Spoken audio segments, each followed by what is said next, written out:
Bonjour à tous. Aujourd'hui, je vais vous présenter la gestion des ressources humaines.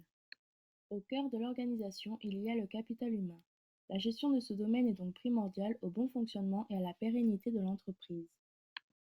Mais les évolutions de l'environnement des entreprises ont entraîné de réels changements dans la gestion des ressources humaines ces dernières années, obligeant les entreprises à s'adapter et à créer de nouvelles méthodes de gestion.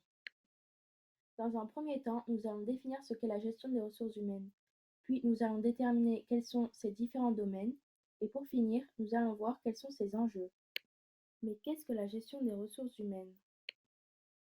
La gestion des ressources humaines consiste à définir des mesures, des procédures et des activités comme le recrutement, la formation, la gestion prévisionnelle, visant une meilleure performance des individus au profit de la stratégie de l'organisation.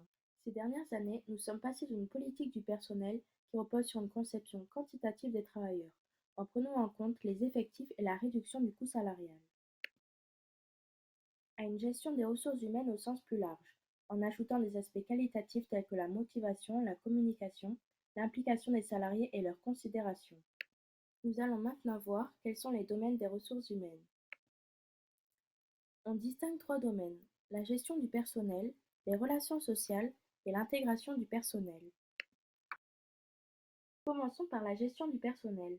Ce domaine a pour mission de chercher l'équilibre entre la rentabilité de l'entreprise et le bien-être des salariés. Il englobe plusieurs tâches telles que le recrutement, la rémunération et les conditions de travail.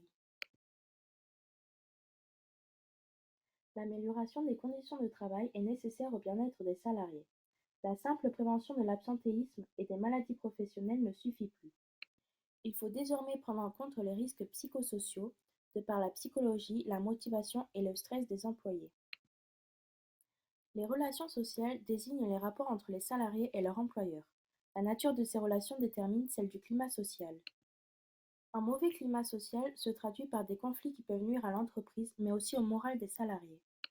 Les relations sociales doivent être bonnes pour ainsi permettre aux salariés d'être productifs et motivés dans son travail. L'intégration du personnel. Ce domaine vise l'implication des salariés à travers la formation, la communication, la gestion de carrière, ainsi que l'intéressement et la participation.